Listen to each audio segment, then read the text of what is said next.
Pohon beringin tegaknya tinggi, kalau rendah menyapu bumi, menghibur aku, menolong aku.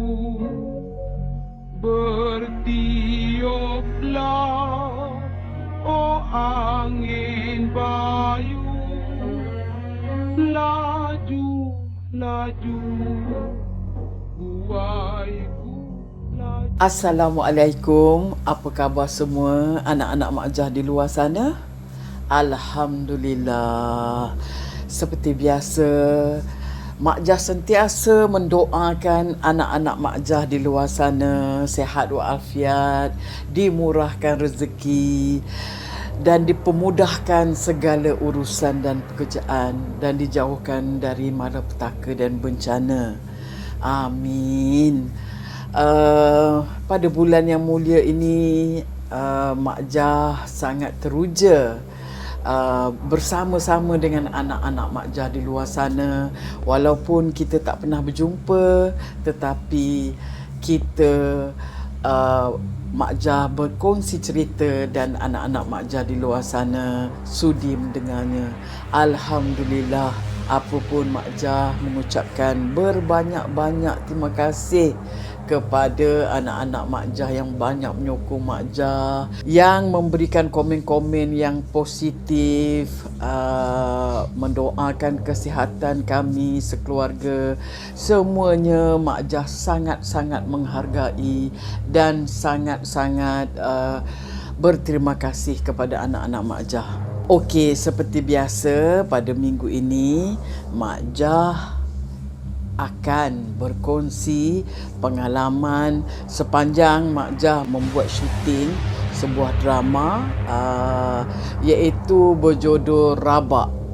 Rabak ni seperti yang kita tahu, kalau kain tu dia koyak kan. Ini rabak, maknanya dia koyak yang teramat sangat lah. Kalau rabak ni macam dah tak boleh diselamatkan lagi lah, koyak rabak macam tu lah. Itu adalah tajuk drama yang Mak Jah akan kongsikan bersama dengan anak-anak Mak Jah pada minggu ini. Ingin Mak Jah ceritakan serba sedikit sinopsis drama Rabak. Kalau tak silap Mak Jah, drama Rabak ini Mak Jah membuat penggambaran dia 2 ataupun 3 tahun yang lalu di Cereka Rama di TV3. Jadi para pelakon dia Mak Jah sendiri, Fadilah Mansur, Adi Putra, dan ramai lagi pelakon-pelakonnya Rabak ini adalah bagi Mak Jah sebuah drama yang cukup heavy lah. Dia adalah sebuah heavy drama dan dia sangat membuatkan Mak Jah tak tidur malam lah. Kerana drama ni drama yang di luar jangkaan, dia sangat luar biasa. Mak Jah tak pernah melalui benda-benda seperti itu dan Mak Jah sangat-sangat memberi fokus kepada drama Cereka Rama Rabak ini. Jadi drama Rabak ini dia berkisar mengenai 2 orang warga emas ini, iaitu saya dan Fadilah Mansur telah disabitkan kesalahan membunuh. Jadi seperti yang anak-anak tahu bila ada pembunuhan, dia akan berakhir ke penjara. Jadi cerita ini dia, kalau kita bagi 100%, 20% saja cerita ini di luar penjara, yang selebihnya semuanya di dalam penjara. Dan lokasi dia adalah penjara, dan juga kalau anak-anak tahu, muzium penjara yang di Melaka tu di Bandar Hilir. Jadi 80% berkisar di dalam penjara. Drama Rabak ini dia sangat menyayat hati dan Mak Jah dalam drama ni dia kena menggunakan emosi yang sedih daripada permulaan cerita sampailah ke akhir cerita, kerana dua orang warga emas ini, mereka sebenarnya bukan dengan niat membunuh tapi tak sengaja. Okey, cerita dia watak Mak Jah ni, suami dia kejam lah, kaki pukul. So pada suatu hari tu adik dia datang tengok kakak dia kena pukul, adik dia nak tolong. Jadi suami Mak Jah tu nak pukul dia, dan Mak Jah pun nak selamatkan adik dia. Mak Jah lari ambil pisau sebab dia dah cekik adik Mak Jah. Jadi Mak Jah konon macam nak bagi dia cedera sajalah, tetapi tertikam suami dia sendiri, dan kami berdua di situ ditangkap oleh polis dan dimasukkan ke dalam penjara. Mula-mula saya berjumpa dengan penulis skrip dan juga dia kata dia memberi harapan yang sangat tinggi kepada drama Rabak ini, dan saya juga dinasihatkan oleh pegawai penjara bersedia apabila kami dimasukkan ke dalam penjara, kerana katanya penjara adalah sebuah tempat yang agak luar biasa, kerana kalau kita sebagai manusia, dia kata kalau kita masuk penjara je, dia punya aura dah jadi lain. Apabila ditutup pintu besar penjara tu macam tu, dengan sendirinya kita telah merasakan diri kita bukan di luar, dan dia rasa sangat negatif, aura dia sangat negatif. Jadi dia nasihatkan kepada kami yang nak kena masuk ke dalam penjara ni bersedia dengan perasaan itu, kerana penjara ni bukan tempat yang main-main ya anak-anak. Jadi seperti biasa bermulalah babak yang saya dan juga Fadilah Mansur dimasukkan ke dalam penjara.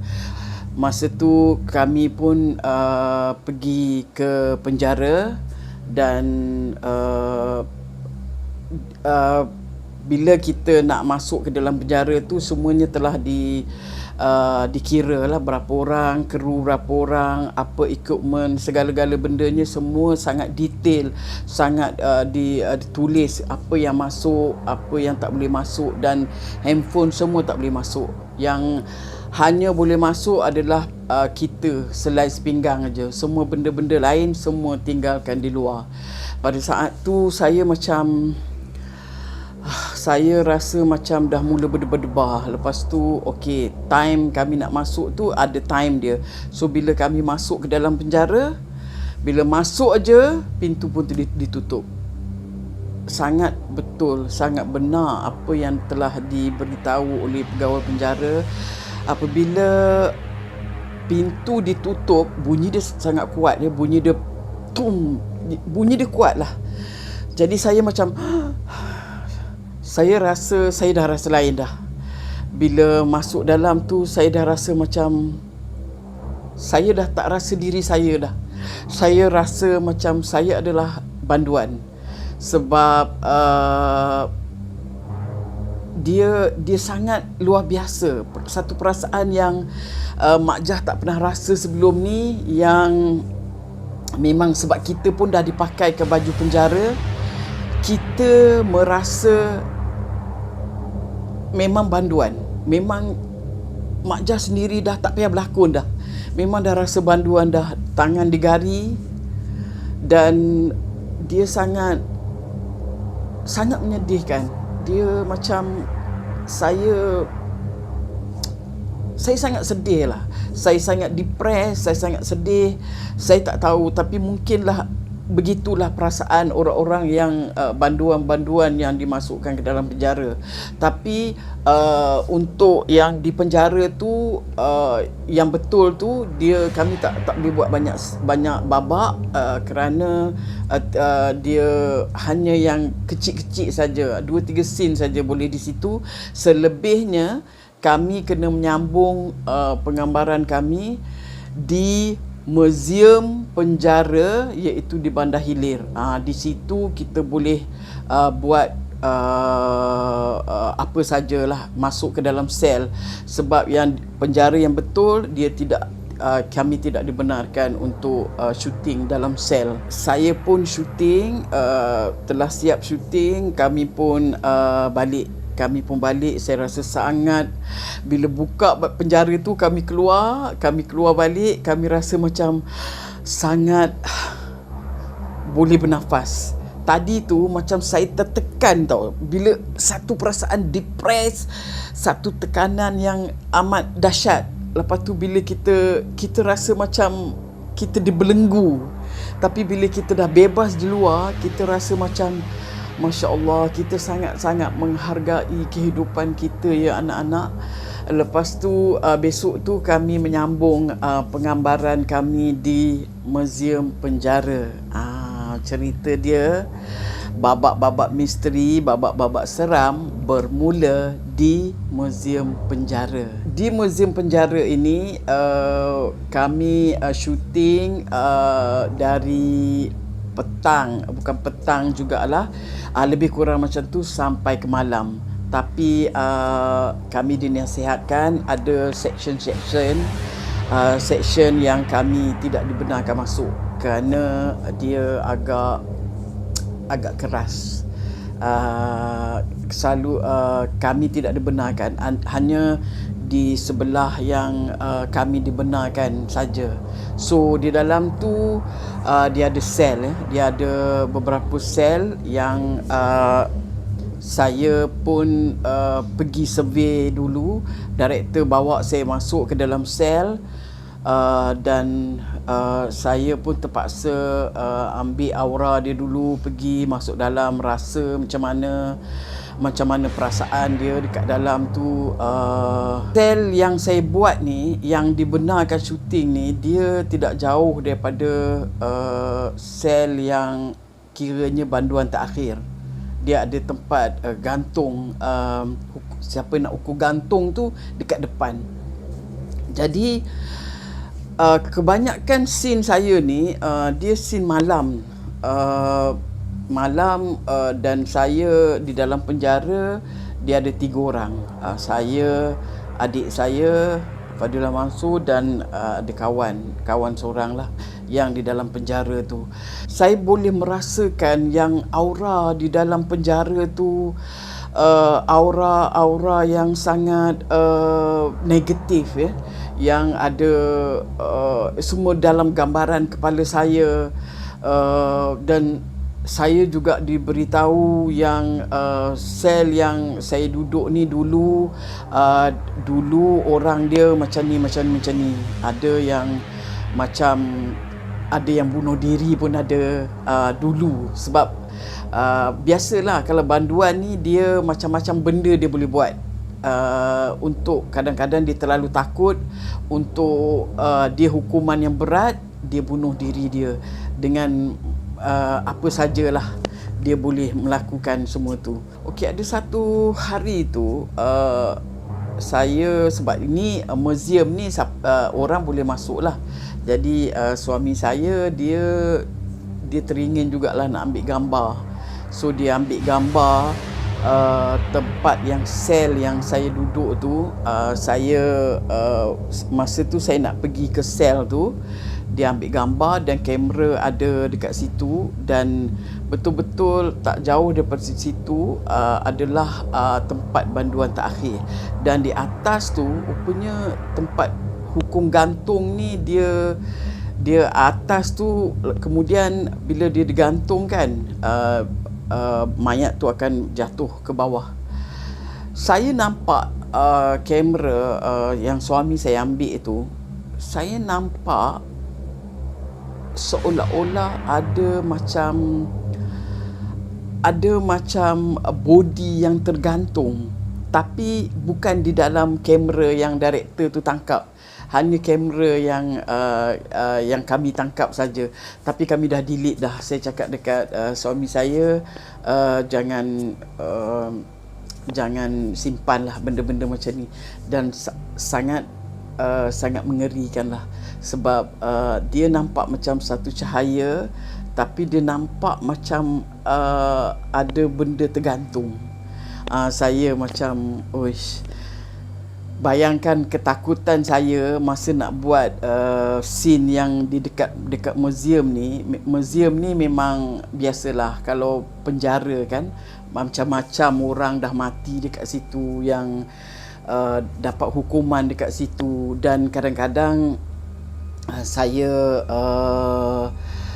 saya boleh gambarkan macam mana perasaan banduan kalau duduk di dalam penjara. Saya sempat jugalah berbual-bual dengan orang yang jaga museum tu. Saya kata, kenapa? Saya kata kalau penjara ni semua perasaan negatif, ialah ada benda-benda misteri, benda-benda seram. Dia kata sebenarnya, penjara yang Bandar Hilir tu dulu sebelum dijadikan museum, dia memang penjara lah. Dan semua penjara, barang-barang yang penjara Pudu tu, dia telah dipindahkan ke penjara Bandar di Hilir tu. Jadi sebabnya Pudu dah tak ada dah kan, jadi barang-barang tu semua diletak di situ. Jadi dia kata kadang-kadang dia kata penjara ni sebenarnya dia tidaklah berhantu, penjara ni kan, museum ni, tapi yang membuatkan benda tu ada misteri ataupun ada unsur-unsur mistik di situ adalah, dia kata semuanya datang daripada banduan.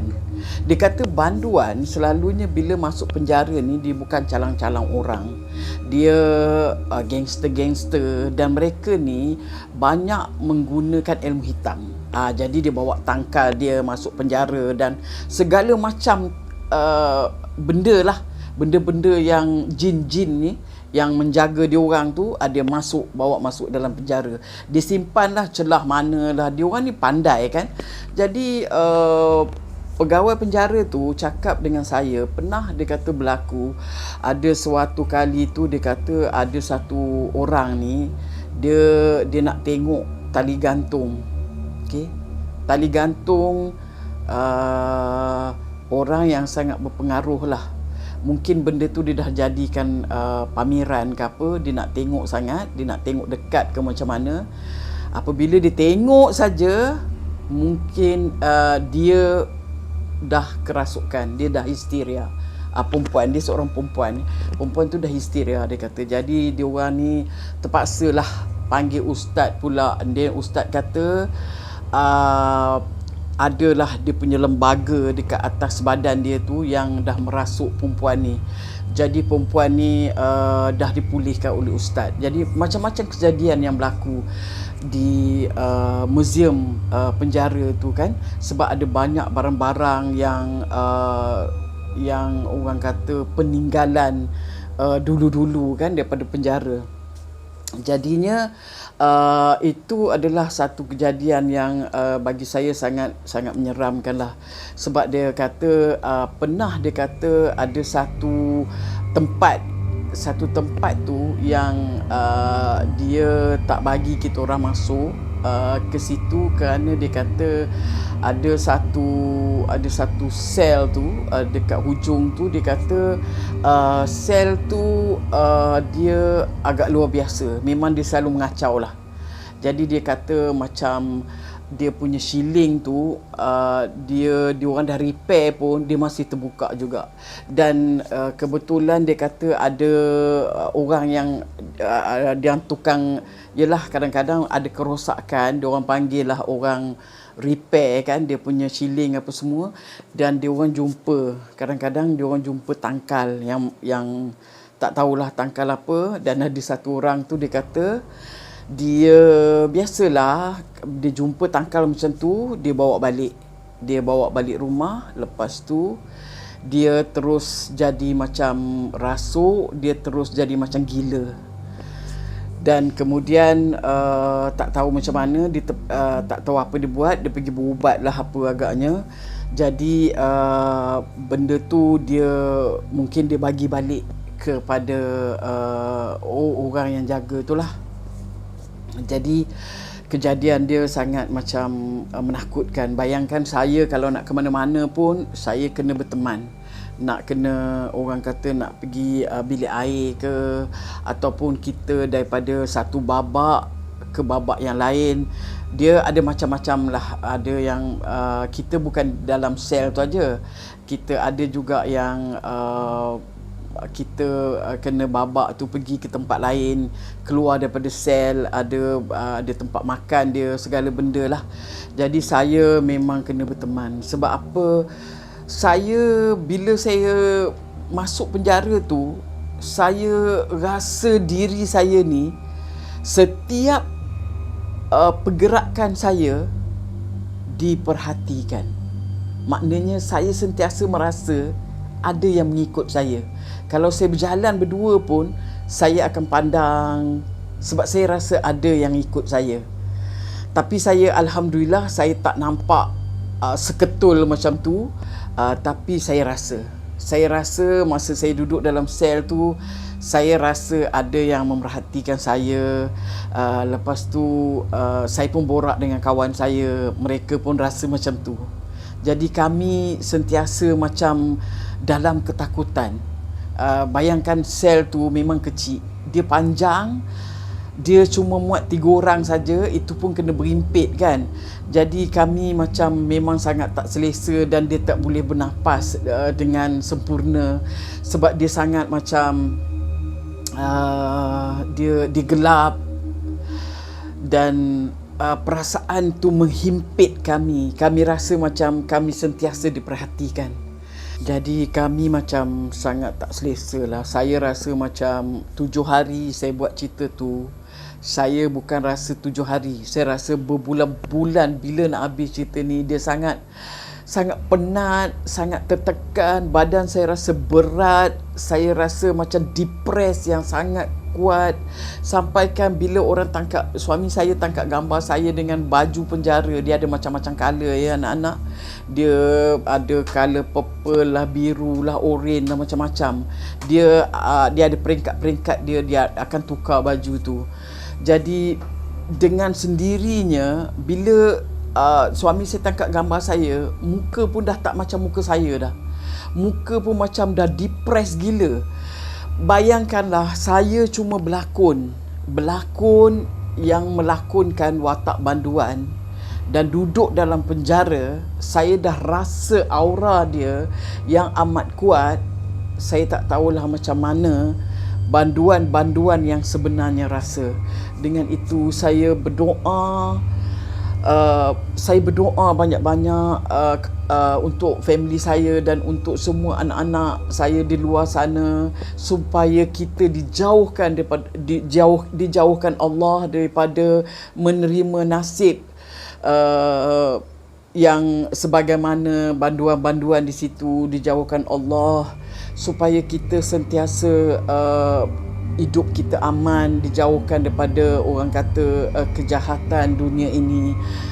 Supaya janganlah siapa-siapa pun, anak-anak di luar sana, janganlah, kalau boleh janganlah kita terlibat dengan kegiatan yang boleh memasukkan kita ke dalam penjara.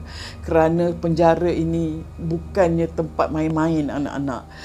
Mak Jah dah rasa dah macam mana peritnya berada di sana. Jadi itulah saja pesan Mak Jah yang sedikit ini kepada anak-anak di luar sana, kepada diri saya sendiri dan keluarga saya. Jauhkanlah. Jadi dengan itu terima kasih ya anak-anak kerana sudi mendengar cerita Mak Jah, pengalaman Mak Jah, macam mana Mak Jah syuting di penjara. Terima kasih banyak-banyak, dan ingat pesan Mak Jah, jangan leka hidup di dunia ini, kerana ada yang memerhatikan kita di luar sana.